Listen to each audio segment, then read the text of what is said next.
আমি স্পষ্ট ভাষায় বলতে চাই, এখান থেকে বাংলাদেশ স্বাধীন হয়েছে 47 বছর পূর্বে। কথা বলেন ঠিক কিনা? 47 বছর পূর্বে ঘটে যাওয়া ঘটনাকে কেন্দ্র করে যারা নির্দোষ মানুষদেরকে দোষী বানিয়ে ফাঁসির মঞ্চে ঝুলিয়ে দুনিয়া থেকে বিদায় করে দিয়েছে, কিছু আলেমদেরকে ধরে ধরে কারাগারে বন্দী করে যাবজ্জীবন দিয়েছে।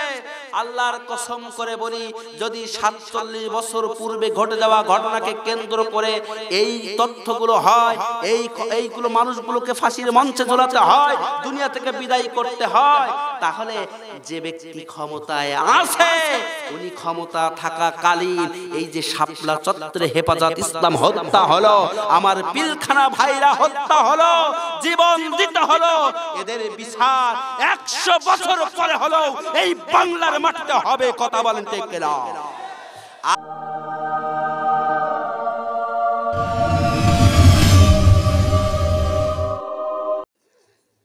আমার বন্ধুগণ, একটা পরিবারে যদি মহিলা প্রধান হয় আর পুরুষরা শুধু মহিলা বলে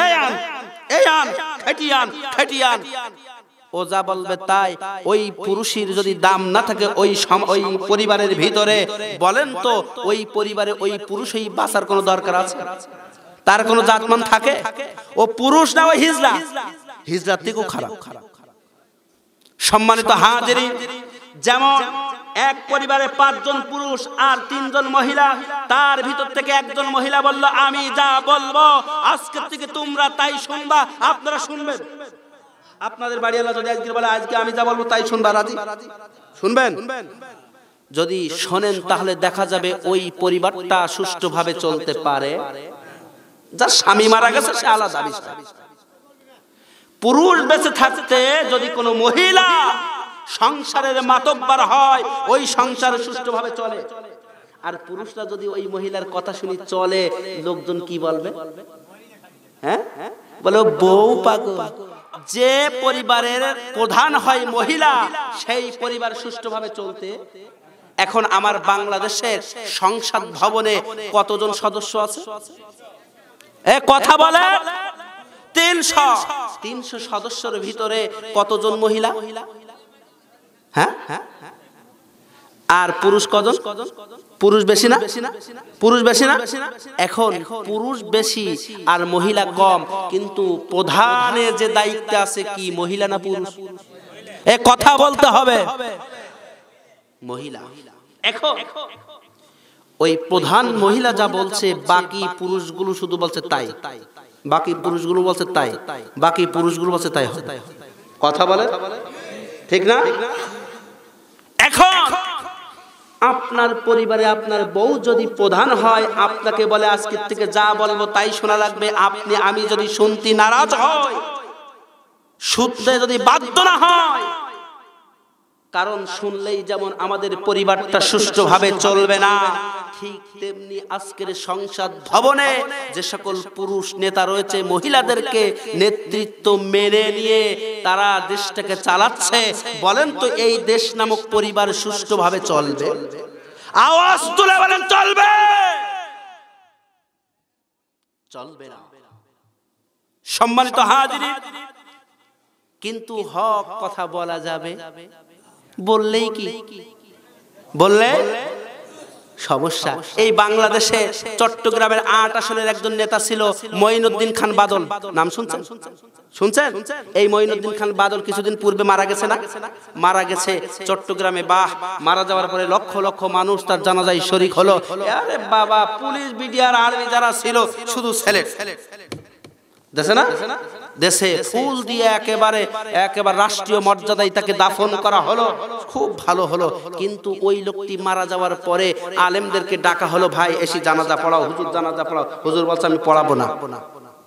কেন? এত বড় বিশাল নেতারা জানাজা পড়াবো না? কারণ এ হুজুরিটাকে পড়াবো না, এ হুজুরিটাকে পড়াবো না। কারণ কি? কারণ হলো একটাই, আলেমদেরকে কুকুরের বাচ্চা বলেছিল। কি বলেছিল? কথা বলেন না কে? কুকুরের বাচ্চা বলেছিল। যখন কুকুরের বাচ্চা বলছে আমাদেরকে কুকুরের বাচ্চা বলেছে, আমরা জানাজা পড়াবো না। কোন আলেম যেতে চায় না, একজনকে এইভাবে ধরিয়ে দাঁড়া, মুখি দাঁড়িয়ে আছে, সে কিন্তু আলেম না, ধরি দাঁড়া, দাঁড়াইছে, আল্লাহু আকবার। কয় তাকবীর? 4 তাকবীর শেষ করতে হয়। কয় তাকবীর? ও কোনো কথা নেই, আল্লাহু আকবার, আল্লাহু আকবার, এভাবে 4 তাকবীর শেষ করলো। করার পরে সালাম ফিরালো। সালাম ফিরানোর পরে এই আলেমটা কি বলছে, এদিকে তো না কুকুরের বাচ্চা বলিল, তো তুইও জানাজা পড়ালি কে? আরে আপনি কি খবর জানেন? খলের খবর তো জানেন না। তা কি খলের খবর হলো, আমাকে যখন ওই সামনে দিল, আমার তো উজু ছিল না,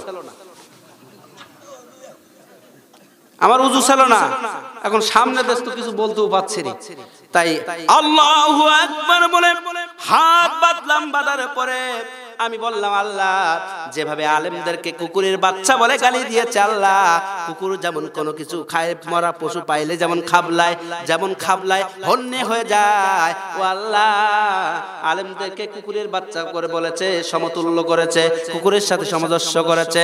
মাবুদ, এই ব্যক্তিকে কবরে রাখার পরে তোমার ফেরেশতা দিয়ে কুকুরের মতো খাবলাই ওকে জাহান্নামে পাঠায়া দিও। আমি এই দোয়া করি।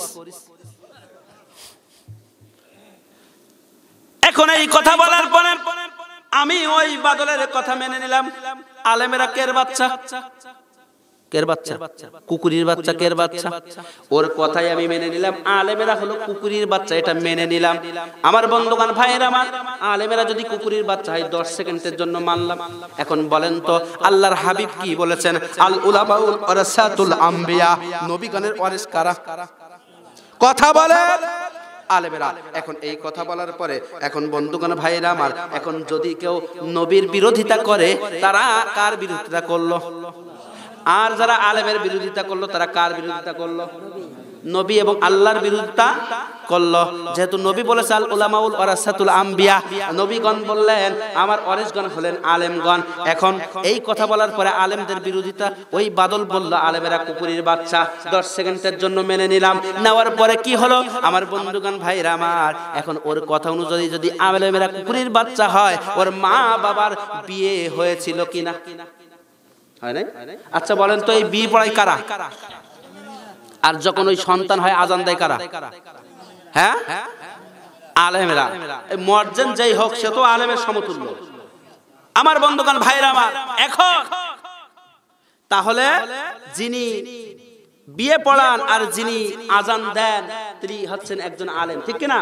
এখন আমি বললাম যে বাদলের কথা যদি মেনে নিতে হয়, তাহলে আলেমেরা যদি কুকুরের বাচ্চা হয়, আসুন আপনাদের কাছে আমার প্রশ্ন হলো, যখন কোনো ছেলে মেয়েকে বিয়ে দেয় আলেমেরাই দেয়, এখন ওর বাবা মার বিয়ে হয়েছিল না? হওয়ার সময় যদি কোনো আলেম বিয়ে পড়াই থাকে, তাহলে ওর ভাষা অনুযায়ী যদি সে কুকুরের বাচ্চা হয়, তাহলে কুকুরের বাচ্চা দিয়ে তার বিয়ে হলো। কুকুরের বাচ্চা দিয়ে কি হলো? কথা বলেন, বিয়ে হলো। আর কুকুরের বাচ্চা দিয়ে যদি কারোর বিয়ে পড়ায়, বিয়ে বৈধ হয়? হ্যাঁ, বিয়ে বৈধ হয়? বৈধ হয় না। আর বৈধ বিয়ে যদি না হয়, সন্তান হলে কি হবে? জারজ। কি হবে? টাটকা। তাহলে বোঝা গেল ওর ভাষা অনুযায়ী আলেমরা কুকুরের বাচ্চা, ওর বাবা মার যে বিয়ে পড়াইছে সে হলো বিয়ে বৈধ হয়নি। আর ওই যে বিয়ে বৈধ যখন না হয়েছে, যে সন্তান বাদল হয়েছে, ও হলো টাটকা জারজ। কথা বলেন না কে? টাটকা। সুতরাং টাটকা জারজের কোনো জানাজা হবে? আমরা এখন আলেমেরা চিন্তা করলো, বেশি থাকতে যদি বলতাম, ওই প্রতিবাদ করতাম আলেমেরা কুকুরের বাচ্চা, তাহলে ও ফাঁসির মঞ্চে ঝুলানোর ক্ষমতা ছিল তখন। কথা বলেন না কে? কিন্তু যখন মারা গেল, তখন আলেমেরা প্রতিশোধ নিল। কথা বলেন ঠিক কিনা?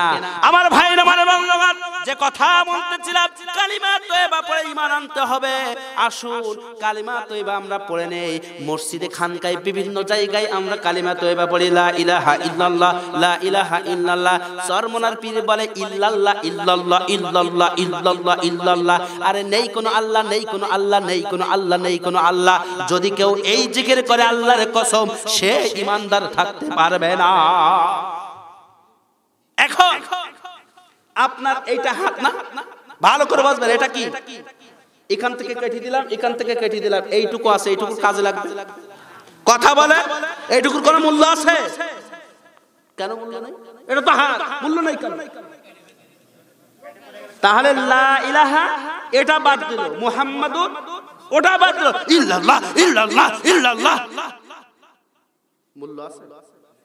ওরা কি করছে? তাহলে ইল্লাল্লাহ বলা যাবে, পড়তে হবে কি লা ইলাহা ইল্লাল্লাহু মুহাম্মাদুর রাসূলুল্লাহ। আমার ভাইরা, আমার বন্ধুগণ, এবার আসেন, লা মানে কি? নেই। ইলাহা মানে হলো, তাফসীর কারক রয়েছে, আলেম উলামা রয়েছে, আপনারা জানবেন, কিতাবের ভিতরে অসংখ্য এসেছে। আপনাদের কাছে যদি জানতে চাই, বলেন তো ইলাহা মানে কি? ইলাহা মানে আল্লাহ, ইলাহা মানে প্রভু, ইলাহা মানে রিজিক দাতা, ইলাহা মানে পালনকর্তা, ইলাহা মানে বিচারক দাতা, ইলাহা মানে আইন দাতা। অসংখ্য অর্থ রয়েছে, তার মধ্য থেকে একটি অর্থ নিলাম। লা মানে নেই, ইলাহা মানে আইন দাতা, ইল্লা মানে ব্যতীত, আল্লাহ মানে আল্লাহ। তাহলে নেই কোনো আইন দাতা কে ব্যতীত। তাহলে লা ইলাহা ইল্লাল্লাহ যদি কেউ বলে, এর অর্থ হবে নেই কোনো আইন দাতা কে ব্যতীত। এখন আপনি জিকির করেন লা ইলাহা ইল্লাল্লাহ, নেই কোনো আইনদাতা আল্লাহ ছাড়া, নেই কোনো আইনদাতা আল্লাহ ছাড়া। অর্থ এটা হচ্ছে না? এখন যদি নেই কোনো আইনদাতা আল্লাহ ছাড়া, আইনদাতা কে? আওয়াজ তুলে বলতে হবে কে? আওয়াজ তুলে বলতে হবে কে? আইনদাতা যদি আল্লাহ হয়, আইন মানব কার? জোরে বলেন কার? লেগেছে। এই মাহফিলে কি কোরআন হাদিসের আলোচনা ছাড়া কি আর অন্য কিছু হবে? কথা বলে তো, কোরআন কার পক্ষ থেকে? এই জমিন কার? আকাশ কার? তাহলে কথা হবে কার?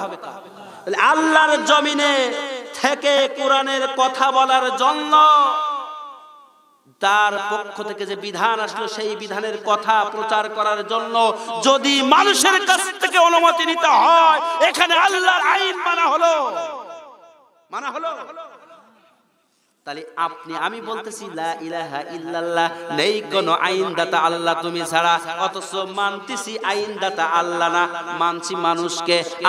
আমি কি ইমানদার থাকতে পারবো?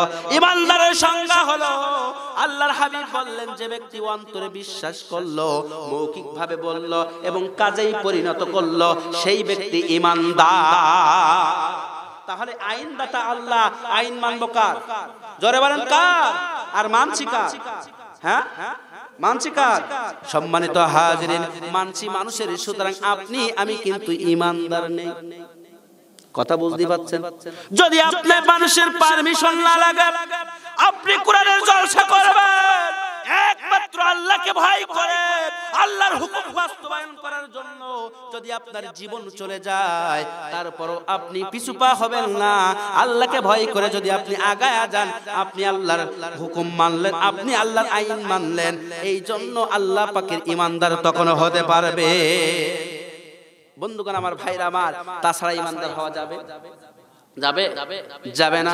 এবার আসুন আমার বন্ধুগণ, ভাইরা আমার, একটু লক্ষ্য করলেই বুঝতে পারবেন ইমানদারের কথা বলতেছিলাম। সুতরাং লা ইলাহা ইল্লাল্লাহ জিকির করলে ইমানদার হওয়া যাবে না। ইমানদারের অর্থ হচ্ছে যে মুখে বলবো যেটা, কাজে করব সেটা, অন্তরে বিশ্বাস করব, এই তিনটির সমন্বয় ইমানদার। লা ইলাহা ইল্লাল্লাহ, নেই কোনো আইনদাতা আল্লাহ ছাড়া, কাজেও করব যেটা, আর অন্তরে বিশ্বাস করব সেটা, মুখ দিয়ে বলবো সেটা, তবে ইমানদার হওয়া যাবে। এর আগে কিন্তু ইমানদার হওয়া যাবে না। আমার বন্ধুগণ, ভাইরা আমার, এবার আসেন একটু লক্ষ্য করেন, আমাদের সমাজে বেধর্মীরা আছে না নাই? আছে না? এই বেধর্মীরা কি করে দেখবেন? বেধর্মীরা, ওই যে বেধর্মী রয়েছে, এই বেধর্মীরা পূজা দেয় কিনা? দেয় না? এদিকে আছে নাকি? আছে? আমার বন্ধুগণ, ভাইরা আমার, এদিকে আছে। এখন পূজা দেয়, পূজা হয় না, ঠাকুর ওঠে না? ওঠে না? 10 হাত জীব মেলাই ওঠে না? মা কালী আছে না নাই? মা দুর্গা, মা সরস্বতী, মা লক্ষ্মী, মা চণ্ডী, মা গণেশ, কত নাম। বেধর্মীরা মা নিয়ে পাগল, আর মুসলমানেরা বাবা নিয়ে পাগল। জয় বাবা, কেবলা বাবা, ল্যাংটা বাবা, তালা বাবা, গাজা বাবা, লাঠি বাবা, ল্যাংটা বাবা, খাজা বাবা, কত বাবা। এই বাবারা বলতেছে কি জানেন? পানির তলে আগুন জ্বলে, ঝড় বাতাসে লেবে না। দয়াল বাবার মুরিদ আমি, নামাজ কালাম লাগে না বাবা। দয়াল বাবার মুরিদ আমি, নামাজ কালাম লাগে না। নাউজুবিল্লাহ বলবেন না? এ নামাজ কালাম লাগবে না? আমাদের ওইখানে এক লোক বলতেছে ফাজকুরুনি আযকুরকুম আশকুরুনি ওয়ালা তাকফুরুন। আল্লাহ বললেন তোমরা আমাকে স্মরণ করো, আমি কি করব? স্মরণ করব, প্রতিদান দেব। এখন ওই লোক বলছে কি আল্লাহ পাক এই আয়াতের ভিতরে নামাজের কথা বলেনি, শুধু স্মরণ করার কথা বলেছে, আমরা শুধু জিকির করব আল্লাহ আল্লাহ আল্লাহ জিকির করতেছে। আমি বলছি ভাই আল্লাহ পাক এই আয়াতটা নামাজের কথা বলেনি, ভালো কথা, অন্য আয়াতও তো বলেছে ওয়াকিমুস সালাত ওয়া আতুজ যাকাত ওয়া আরকাউ মা'আর রাকিঈন। সুবহানাল্লাহ বলে নাই? বলছি ও সব মানব না, এই আয়াতের মধ্যে আল্লাহ বলেনি কেন? আমার ভাইরা, আমার বন্ধুগণ, তাহলে বেধর্মীরা আসুন ইমানদারের সংজ্ঞা বলতেছিলাম। এখন আমরা তো ইমানদার বলে দাবি করেছি, এই বেধর্মীরা পূজা দেয় না, দেয় না? দেখবেন ঠিক আমরা বলি ছোট ছোট ছেলে মেয়ে চল ঠাকুর দেখে আসি, বলি না? কিন্তু ঠাকুর কিডা? ঠাকুর ওই যে এরকম বাবু হয়ে বসে থাকে ওই হলো ঠাকুর। আর যে 10 হাত মেলে বসে থাকে ও কিন্তু ঠাকুর না, ও হলো মূর্তি। এখন ঠাকুর বসে আছে, এবার ঢোল পিটুই মাঝে মাঝে দেখবেন ওখানে ঝলক পড়ে কিনা, পড়ে না? পড়ে। আমি একদিন মাগরিবের নামাজ পড়াচ্ছি, মসজিদ এই মক্তবে নামাজ পড়ায়, এখন আমার নামাজ শেষ হয়নি, এর মধ্যে ঢাল ঢোক শুরু হয়ে গেছে। নামাজ শেষ করে চলে গেলাম আমাদের গ্রামে ব্রাহ্মণের কাছে, যে বলছি দাদা আমাদের নামাজ শেষ হয় নাই, কেন তোমরা মাইক বাজাও, কেন তোমরা এখন ঢাল ঢোক পেটাও? বলছে আমরা তো জানি না, তোমাদের একটু সময়সূচি বলো। আমি বললাম কাল থেকে আজানের আধা ঘন্টা আগে মাইক বন্ধ করবে, ঢাল ঢোক বন্ধ করবে, আর আজানের আধা ঘন্টা পরে তোমরা বন্ধ অফ রেখে তারপর শুরু করবে। তোমাদের ধর্মে বাধা দেয়নি, আমাদের ধর্মে বাধা দিও না, আমরা তোমাদের কিছু বলবো না। আমি এভাবে বললাম, বলছে আচ্ছা ঠিক আছে। এখন আমি ওখানে দাঁড়িয়ে থাকলাম, একটু কিছুক্ষণ দাঁড়িয়ে থাকলাম, আমি অনেক ছোট তখন বলতেছি ভাইরা আমার, আমি তখন দাখিলে পড়ি, এখন দাঁড়িয়ে থাকলাম, থাকার পরে ঢাল ঢোক পিটাচ্ছে, আর ঠাকুর মশাই তখন পড়া শুরু করে দিয়েছে যাহা দেবী সর্বভূতি শান্তি রূপী অং নমস্তস্যহি নমো নমঃ অং লং শ্রেষ্ঠং শ্রেষ্ঠং বর্ণং ব্রাহ্মণ অল্লং আল্লাহ রসুল মুহাম্মদ রকম পরশ্ব আদাল্য ভোকামে বাকাম আল্লাহ ভোকানি কতম এত ইসমিন্নি তরমিনি শিষ্য শাখা সমন্বিত। এভাবে তিনি গীতা থেকে, রামায়ণ থেকে, মহাভারত থেকে অনেকগুলো শ্লোক পড়লেন। যখন এই শ্লোক পড়তেছেন আমি চিন্তা করলাম শ্লোক পড়তেছে ভালো কথা, কিন্তু মাঝে মধ্যে জোরে জোরে ঘন্টার আওয়াজ আসে কেন? আসে না? হ্যাঁ, জোরে জোরে আসে না? আমার বন্ধুগণ ভাইরা, এখন জোরে জোরে ঘন্টার আওয়াজ আসতেছে, ওখানে দাঁড়ায় থাকলাম, চিন্তা করলাম কারণ কি, চিন্তা করে পেয়ে গেলাম যখন জোরে জোরে ঘন্টার আওয়াজ আসে ঠিক সেই মুহূর্তে দেখলাম ওই ঠাকুর মশাই যেখানে বলতেছে মুহাম্মাদের নাম, যেখানে আল্লাহর নাম বলতেছে, ওইখানে জোরে জোরে ঘন্টার আওয়াজ আসতেছে। আমি চিন্তা করলাম কারণ কি, চিন্তা করার সময় উত্তর পেলাম কারণ হলো একটাই, যে যখন যাহা দেবী সর্বভূতি শান্তিরূপী অং নমস্তস্যহি নমো নমঃ অং লং শ্রেষ্ঠং শ্রেষ্ঠং পর্ণং ব্রাহ্মণ আল্লাহ রসুল মুহাম্মদ রকম পরশ্ব আদাল্লাহ ভোকানি কতম এত ইসমিন্নি তরমিনি শিষ্য শাখা সমন্বিত। এইভাবে যখন পড়তে থাকে আমার বন্ধুগণ ভাইরা, আবার তখন মুহাম্মদ এবং আল্লাহর নাম যখন আসে জোরে জোরে ঘন্টা পিটায়। এখন আমি চিন্তা করে পেলাম যে কি এই জোরে জোরে ঘন্টা পিটানোর কারণ কি, আমি চিন্তা করে উত্তর পেলাম এই জন্য ঘন্টা পিটায়। আমি ভাবলাম যদি জোরে জোরে ঘন্টা না পিটায় তাহলে ওই বেধর্মীরা বুঝতে পারবে আল্লাহ এবং আল্লাহ রসুলের নাম এসেছে, এটা তো আমাদের কিতাবে না, কারণ ওটা তো মুহাম্মাদের কিতাব, কোরআনের ভিতর রয়েছে মুহাম্মাদের নাম। কথা বলেন না কেন? আল্লাহ আল্লাহ রসুলের নাম তো কোরআনে রয়েছে, তাহলে আমাদের কিতাবের ভিতরে আসলো কেমন? কেমন করে? এখন এটা যখন জনগণ বুঝতে পারবে মুহাম্মদ এবং আল্লাহর নাম উচ্চারণ হচ্ছে, সাধারণ জনগণ যখন বুঝতে পারবে তখন ওরা আর কোনোদিন বলবে না আমাদের ধর্ম সঠিক, সুতরাং আমাদের ধর্ম মিথ্যা বলবে, আর মিথ্যা যখন বলবে তখন আর পূজা করবে না, আর যখন পূজা করবে না তখন কিন্তু বালতি ভর্তি আর মাল আসবে না, আর বালতি ভর্তি মাল না আসলে আমাদের কিন্তু আর খাওয়া হবে না, বউ বাচ্চা খাওয়া হবে না, তখন আর কোনোদিন পূজা দিতে পারবো না। এই জন্যই বলে তোরা জোরে জোরে ঘন্টা পিটা, জোরে জোরে ঘন্টা পিটা। আমার বন্ধুগণ ভাইরা আমার, এবার লক্ষ্য করেন ইমানদারের সংজ্ঞা বলতেছিলাম। একজন লোক যখন সে পূজা দেওয়ার জন্য দেখবেন বেধর্মীরা তারা সামনে যে কি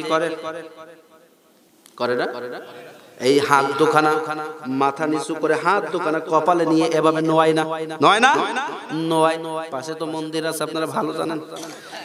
আমার বন্ধুগণ ভাইয়েরা আমার, এখন হাত দুখানা নোয়ে বলে যাহা দেবী সর্বভূতি শান্তি রূপী অং নমস্তস্যহি নমো নমঃ। এখন এইভাবে যখন পড়ে বলে যাহা দেবী ও আমার দেবতা, যা কিছু আছে সব তোমার জন্য দিয়া দিলাম, শান্তি রূপী দেবতা আমাকে শান্তি এনে দাও। অং যাহা দেবী যা কিছু আছে সব দেবীর জন্য দিয়া দিলাম, সর্বভূতি সব উৎসর্গ করে দিলাম, শান্তি রূপী ও দেবতা তোমার জন্য সব উৎসর্গ করে দিলাম, তুমি আমাকে শান্তি দিয়ে এনে দাও। অং মানে আমি, নমস্তস্যহি নমো নমঃ তোমার সামনে পাততলাতে মাথা পর্যন্ত যা কিছু আছে সব কিছু আমি নিচু করে দিলাম, নোয়া দিলাম, প্রণাম করলাম। করে কিনা? এখন এই কথা বলার পরে বলেন তো, যাহা দেবী সর্বভূতি শান্তি রূপী, এখন দেবতার কাছে শান্তি চাচ্ছে, দেবতা কি শান্তি দিতে পারে? কথা বলে শান্তি দেওয়ার মালিককে। কথা বলে আল্লাহ যদি শান্তি দেওয়ার মালিক হয় তাহলে চাইবো কার কাছে? হ্যাঁ, আল্লাহর কাছে। কিন্তু আমরা চাই না, আমরা বলি কি দুর্যোগ মোকাবেলা করতে আমরা সক্ষম হইছি। কথা বলে না, দুর্যোগ মোকাবেলা করতে সক্ষম হয়েছি, ৭০,০০০ সৈন্য মোতায়েন করেছি নদীতে। দুর্যোগ মোকাবেলা করার ক্ষমতা মানুষের আছে। কথা বলে, অথচ এই কথাগুলো বলে আবার হজ করে, তাহাজ্জুদ পড়ে, কুরআন পড়ে, আর এই কথাগুলো বলে, তাহলে বোঝা যায় যে ও আসলে অন্তরে একরকম, মুখী বলে ইসলাম ইসলাম আর অন্তরে ওর বিষ। কথা বলে আমার বন্ধুগণ ভাইরা আমার, এবার শোনেন, তাহলে যে কথা বলতেছে, তাহলে বেধর্মী বলছে শান্তি এনে দাও, শান্তি দেবতা দিতে পারে? আমরা মুসলমান, আমরা মসজিদে উযু করে যাওয়ার পরে আমরা বলি ইন্নী ওয়াজ্জাহাতু ওয়াজহিয়া লিল্লাযী ফাতারাস সামাওয়াতি ওয়াল আরদা হানিফা ওয়া মা আনা মিনাল মুশরিকিন। রব্বুল আলামিন আমার পা তলা থেকে মাথা পর্যন্ত, আমার জবান, আমার হাত, আমার মুখ, আমার কান, আমার মাথা, যা কিছু আছে সব কিছু তোমার সামনে কিবলামুখী করে দিলাম। আল্লাহ, শুধু কিবলামুখী করে ক্ষান্ত হইনি, আমরা কান ধরি কিনা? কান ধরি কিনা? ধরি না? আমরা এই দোয়া পড়ার পরে নিয়াত করে আমরা কান ধরি না? আল্লাহু আকবার বলি না? এই সবাই কান ধরেন, কান ধরেন, হাত বের করেন, দেখেন তো কে বের করছে না? আল্লাহর কসম, যে হাত বের করবে না মৃত্যুর সময় তার কালেমা জারি হবে না মুখে। আপনি হাত বের করেন, কান ধরেন, প্রত্যেকে কান ধরেন। এই কান ধরার মানে কি? কান ধরার মানে হচ্ছে, আমরা যখন ছোট ছিলাম থাকার পরে মাস্টার যখন পড়া হতো না বলতো এই কান ধর, বলতো না? তা কান ধরার মানে কি? তার মানে লজ্জা দেওয়া। তার মানে কি? লজ্জা দেওয়া, ছোট হওয়া, যাতে কাল থেকে সে পড়া করে আসে। এখন আমরা পড়লাম ইন্নী ওয়াজ্জাহাতু ওয়াজহিয়া লিল্লাযী ফাতারাস সামাওয়াতি ওয়াল আরদা হানিফা ওয়া মা আনা মিনাল মুশরিকিন পড়ে আমরা বলছি আল্লাহু আকবার। বলি না ভাইরা আমার? আমি দেখছি অনেকে হাত বের করেনি, কিন্তু মজার ঘটনা এবার শোনেন, যে আমরা যখন বলি বেধর্মী কিন্তু শান্তি চাচ্ছে কার কাছে? কথা বলেন, কার কাছে? দেবতার কাছে। কার কাছে? দেবতার কাছে। কিন্তু দেবতা শান্তি দিতে পারে না। আমরা বলছি আল্লাহ সবকিছু তোমার দিকে করে দিলাম, কিবলামুখী করলাম, ওয়া মা আনা মিনাল মুশরিকিন, আমি কিন্তু মুশরিকদের অন্তর্ভুক্ত নয়। এবার বলে বলছে আল্লাহ তোমার সামনে আমি নত হলাম, আল্লাহু আকবার। আল্লাহ তোমার মহানত্ব ঘোষণা করলাম, তোমার বড়ত্ব ঘোষণা করলাম, তোমার প্রশংসা করলাম করে আল্লাহু আকবার। এই কথা বলে যখন হাত বাঁধলাম, আল্লাহ বলে ফেরেশতা দেখ, তোরা বলেছিলি না যে আল্লাহ তুমি দুনিয়াতে বান্দা বান্দি পাঠাই না, ওরা তোমার ইবাদত করে। ফেরেশতা দেখ, আমার বান্দা বান্দি আহারে আমার সামনে শুধু কিবলামুখী ক্ষান্ত নয়, তারা আমার সামনে আমার প্রশংসা করলো, আমার প্রশংসা করলো, আমার শুকরিয়া করলো। আমার শুকরিয়া করে তারা কি হচ্ছে? কান ধরে ছোট হচ্ছে। ও ফেরেশতা শোন, আমার এই বান্দারা যে কান ধরে আল্লাহু আকবার বলে আমার মহানত্ব ঘোষণা করলো, বরত্ব ঘোষণা করলো, এই বরত্ব ঘোষণা করার কারণে আমি আল্লাহ তাআলা ওই বান্দা বান্দির তামাম জীবনের সমস্ত গুনাহগুলো maaf করে দিলাম। আল্লাহু আকবার। তাহলে দেখেন তো কত বড় জিনিস। আল্লাহু আকবার বললে কি হয়? কথা বলেন গুনাহ maaf হয়। কি হয়? কথা বলেন কি হয়? কারণ আল্লাহ বলছে যে আমার মহানত্ব ঘোষণা করলো, বরত্ব ঘোষণা করলো বিনা দ্বিধায়, বিনা লাভে, বিনা প্রচারণায় আল্লাহ পাক খুশি হয়ে যায়। আর যার অন্তর থেকে আল্লাহু আকবার বের হয় আল্লাহ বলছে ওর গুনাহ maaf হয়ে যায়। সুবহানাল্লাহ বলবেন না? এখন আমাদের সমাজে ইহুদি খ্রিস্টান বলছে তাই তো দেখবেন বিশ্বনবী সাল্লাল্লাহু আলাইহি ওয়াসাল্লাম যখন যুদ্ধের ময়দানে গিয়েছেন, সাহাবারা গিয়েছেন, যুদ্ধ করেছেন, তখন কি বলতো? কি বলতো? জোরে জোরে জোরে, আরো জোরে, আরো জোরে। এই তাকবীর উঠতো না? হ্যাঁ, নারায়ে তাকবীর আল্লাহু আকবার, নারায়ে তাকবীর আল্লাহু আকবার, বলতো না?